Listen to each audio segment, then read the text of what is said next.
Shalom Jemaat Shema, selamat hari Minggu. Mari kita mulai ibadah kita. Sebelum kita mulai, mari kita bersatu dalam doa. Bapa yang bertata dalam karya yang surga, kami sembah dalam Yesus. Kita bersyukur Tuhan atas berkat-Mu Tuhan. Biarlah Tuhan kami serahkan seluruh hidup kami ke dalam tangan-Mu Tuhan. Pada hari ini Tuhan kami mau menyembah-Mu Tuhan, kami mau memuji-Mu Tuhan, kami mau mendengarkan firman-Mu juga Tuhan. Kiranya Engkau berkati Tuhan pada hari ini Tuhan. Biarlah semuanya Tuhan seturut dengan kehendak-Mu Tuhan. Terima kasih Tuhan, hanya dalam nama Yesus kami bersyukur. Haleluya. Amin.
Engkau Tuhan, betapa baiknya Kau Bapa.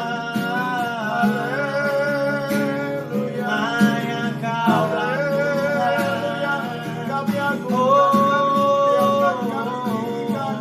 Yesus Kristus Tuhan.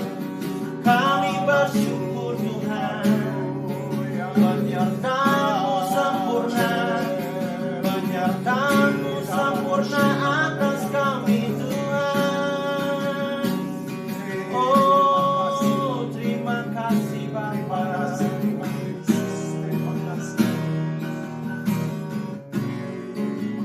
Kami bersyukur,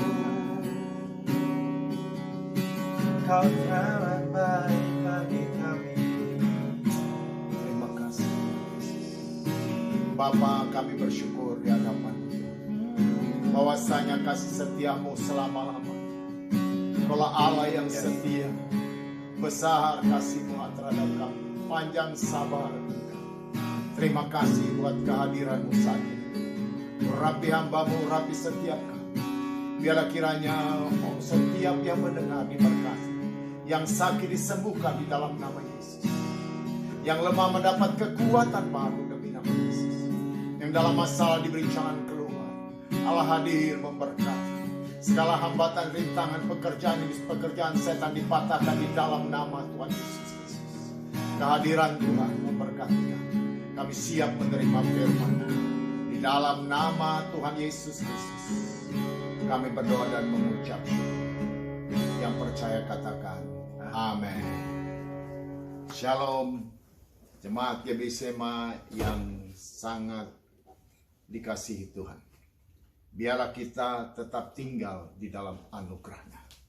Biarlah kita tetap tinggal di dalam kuasa-Nya dan di dalam kasih karunia. Firman Tuhan pada pagi ini saya akan berbicara tentang tetap percaya. Ya. Daud dalam 1 Mazmur 56 ayat 4 berkata gini, waktu aku takut, aku ini percaya kepada.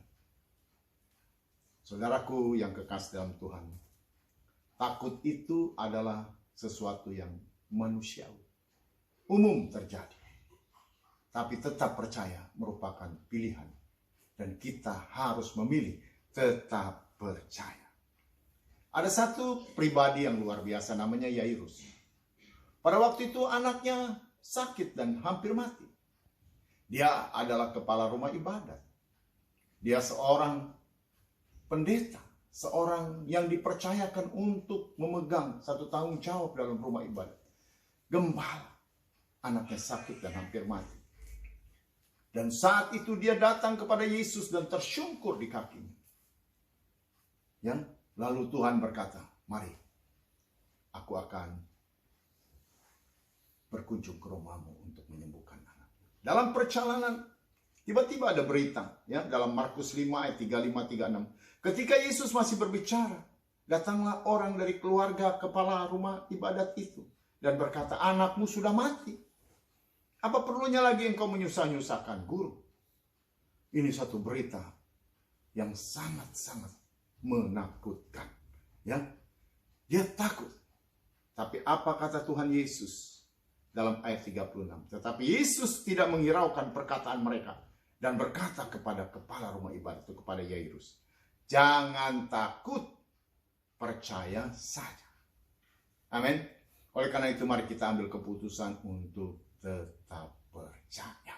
Situasi menakutkan mungkin, mencemaskan, mengkhawatirkan, bahkan intimidasi kuasa iblis mungkin dari orang dan sebagainya. Hari-hari ini sedang terjadi dalam hidup kita. Tapi tetap percaya adalah satu keputusan. Saudara perlu tahu kenapa kita harus tetap percaya. Karena Tuhan Yesus berkuasa di bumi maupun di sorga. Dalam Matius pasal 28 ayat 18-20 dia berkata, dia mendekati ke mereka dan berkata, segala kuasa baik di sorga maupun di bumi telah diberikan kepadamu. Maka dia memerintahkan berkata, pergilah, jadikan sekalian bangsa muridku. Baptis mereka di dalam nama Bapa, Anak dan Roh Kudus. Ajarkan kepada mereka tentang apa yang telah aku ajarkan kepadamu. Aku menyertai kamu sampai kesudahan alam. Kenapa? Karena Yesus berkuasa di sorga dan di bumi. Haleluya. Itulah sebabnya kita tidak perlu khawatir. Yairus satu contoh. Anaknya mati, hidup kembali. Lazarus yang sudah busuk 4 hari. Saudaraku, dia adalah Tuhan yang Maha Kuasa. Tidak pernah ada seorang nabi pun membangkitkan orang yang sudah busuk 4 hari. Tidak ada. Karena dia adalah pemegang kehidupan. Dia adalah pemegang kehidupan. Dia bisa mengembalikan lagi roh orang yang sudah mati dan busuk 4 hari. Itu di dalam Yohanes pasal 11. Kejadian peristiwanya. Saudara boleh baca di sana. Jadi Tuhan adalah Allah yang Maha Kuasa. 5 roti dan 2 ikan sanggup memberkati, memberi makan berlipat-lipat kali ganda. Membuat 5.000 laki-laki, tidak dihitung wanita dan anak-anak. Biasanya wanita dan anak-anak lebih banyak. Jadi yang dihitung hanya 5.000 laki-laki. Itu sisa 12 bakul. Dari 5 roti 2 ikan bisa bersisa 12 bakul. Hanya Tuhan yang mampu melakukannya. Dialah Sang Pencipta. Oleh karena itu jangan takut dan tetap percaya. Dia penguasa di alam semesta ini. Waktu murid-murid berlayar dengan Tuhan Yesus di Laut Galilea. Pada waktu itu terjadi angin sakal. Tuhan tidur di buritan. Murid yang sudah berpengalaman sebagai seorang nelayan. Sangat mahir di dalam mengendalikan perahu. Tapi angin badai itu terlalu besar. Mereka sampai ketakutan karena hampir tenggelam. Lalu mereka membangunkan Tuhan Yesus. Dan Tuhan Yesus berkata, mengapa kamu kurang percaya? Lalu dia berkata, hai angin badai, stop. Dialah pengendali alam semesta. Jadi pilihan kita tetap percaya kepada Tuhan Yesus tidak akan keliru. Karena dialah penguasa alam semesta ini. Yang kedua, setelah dia bangkit dalam kuasa kemuliaannya, dia adalah Bapa dari segala bapaknya roh. Dialah Allah yang sangat perkasa. Kita bisa baca di Wahyu 12-18. Begini bunyinya.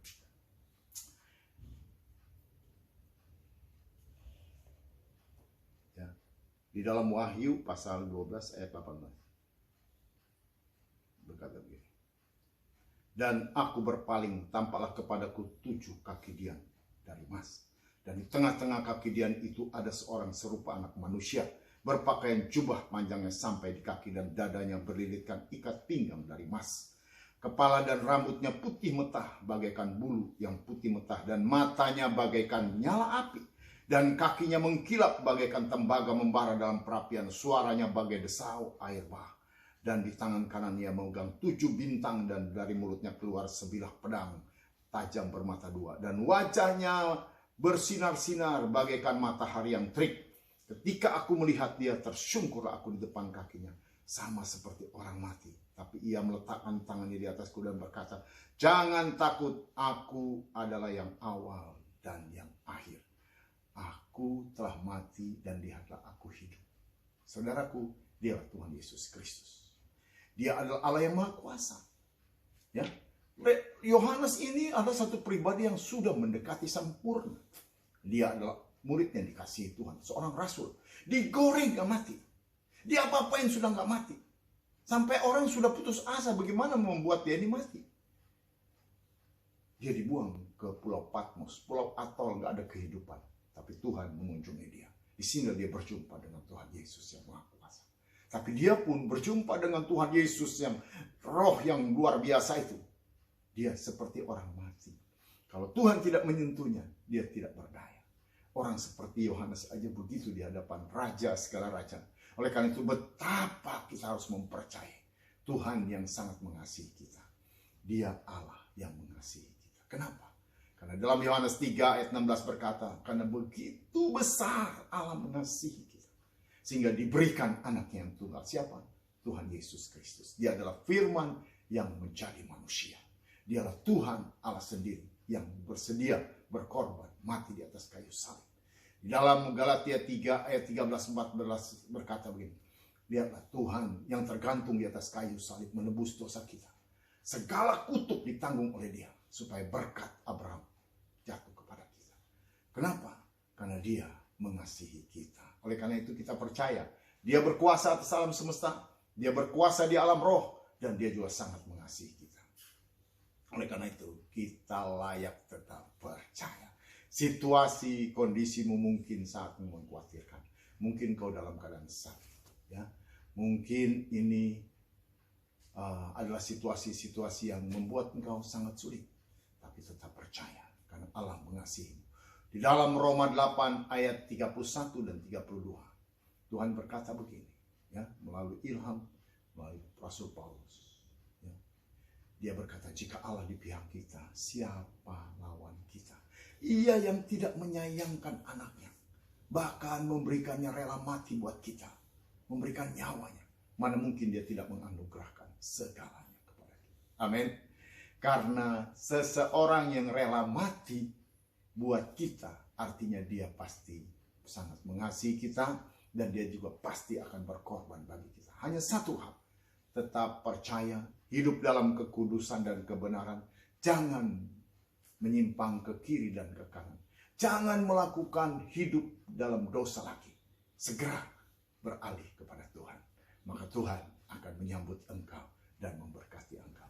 Amin. Untuk firman Tuhan, biarlah kiranya kasih karunia Allah akan terus menyertai kita dan memberkati kita. Mari kita tundukkan kepala kita berdoa. Bapa, di dalam nama Tuhan Yesus Kristus, kami telah mendengar firman-Mu Tuhan. Biarlah kiranya ini menjadi rema di hati kami. Membuat kami tetap percaya, karena Engkaulah penguasa di alam semesta ini dan penguasa di sorga. Segala kuasa telah diberikan kepadamu, dan Engkau sangat-sangat mengasihi kami. Engkau rela mati bagi kami. Kami percaya. Kami pun akan tetap setia melakukan hidup dalam kebenaran dan kekudusan. Ikuti jalan-Mu, supaya kami mendapat kasih karunia, diberkati hidup kami. Saat ini Tuhan, Kau melihat akan setiap kami yang sakit. Biar kiranya Engkau menjamah. Bagi saudara yang sakit, angkat tangan kananmu, letakkan tangan diri di dadamu, dan katakan, Tuhan Yesus, tolong saya, sembuhkan saya. Tangan yang berlobang paku itu mencamah hidupmu dan menyembuhkan engkau di dalam nama Tuhan Yesus Kristus.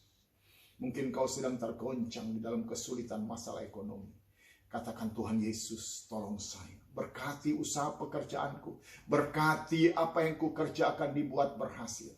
Saat ini, biar kiranya kasih karunia Allah kau turun. Di dalam nama Tuhan Yesus Kristus, dilakukan bla pindahan dan hambatan rintangan di dalam nama Tuhan Yesus Kristus. Tapi Allah memberkatimu, mencukupkan engkau, bahkan engkau berkelimpahan di dalam nama Tuhan Yesus Kristus. Bagi engkau yang punya masalah-masalah dalam kehidupanmu, dalam keluargamu, masalah-masalah yang muncul karena keadaan, mari bawa kepada Tuhan, minta pengudusan dari Tuhan. Katakan, Tuhan, berikan aku damai sejahtera. Berikan aku kerukunan, berikan aku kebahagiaan, berikan aku ketenangan, berikan aku kuasa-Mu dan kehadiran-Mu, supaya aku menjadi pribadi yang luar biasa, menjadi berkat dalam perkataan, dalam perbuatan, dalam segala pemikiran.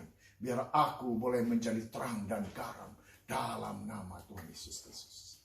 Biarlah firman Tuhan saat ini memberkati dan membuat kami berubah dalam hidup ini, sehingga kami tetap percaya kepada Tuhan yang sanggup melakukan lebih dari yang kami doakan dan pikirkan. Segala kepujian, segala kemuliaan hanya bagi Tuhan. Dalam nama Tuhan Yesus Kristus kami berdoa mengucap syukur. Haleluya. Amin. Baik, saudaraku yang kekasih dalam Tuhan, biarlah kita terus tetap percaya. Ya, kita akan tutup ibadah ini, biar kita terserahkan hidup kita ke dalam tangan Tuhan. Saya ajak kepada saudara semua mengangkat tangan untuk menerima berkat dari Tuhan. Ya. Kita berdoa untuk bangsa dan negara, dan kita akan tutup dalam penerimaan berkat. Bapa, kami serahkan bangsa dan negara kami, presiden kami Tuhan dan seluruh jajarannya. Biarlah roh hikmat dan wahyu turun atas mereka untuk memimpin bangsa ini dengan roh takut akan Tuhan. Tuhan, Kau memberkati seluruh keamanan, seluruh ketentraman dari Sabang sampai Merauke, dijauhkan dari orang jahat dan kekacauan di dalam nama Yesus. Dan Kau memberkati Tuhan perekonomian kami supaya stabil dan jangan menjadi kolab, tapi boleh keluar Tuhan dari kesulitan. Kau memberkati juga Tuhan vaksin yang sedang akan dijalankan dan dilaksanakan di Indonesia supaya efektif menangkal COVID-19 sehingga bangsa kami boleh kembali sehat di dalam nama Tuhan Yesus Kristus. Berkati Tuhan, berkati gerejamu GBI Shema, berkati jemaatmu, berkati kami semua Tuhan yang telah hadir pada saat ini. Berkati keluarga kami, usaha pekerjaan kami, dan hidup kami. Mari kita akan terima berkat. Angkat kedua belah tanganmu, arahkan kepada Tuhan yang sanggup melakukan lebih dari yang kita doakan dan pikirkan. Allah menampakkan wajahnya dan menghadapkan kepada kita. Memberikan kita kasih karunia dan damai sejahtera. Mengangkat kita menjadi kepala bukan ekor. Kita akan naik dan tidak akan turun. Apa yang kita kerjakan, Allah turut bekerja. Mendatangkan kebaikan dan keberhasilan dalam nama Yesus. Terimalah berkat yang datang dari Allah Bapa, cinta kasih dan kasih sayang yang sempurna, yang menyelamatkan dari Tuhan Yesus Kristus, persekutuan, pertolongan, damai sejahtera, sukacita dari Allah Roh Kudus, menyertai kau dan saya mulai hari ini sampai Maranatha Tuhan datang kembali. Kita terima berkat dari sorga di dalam nama Tuhan Yesus Kristus. Haleluya. Amin.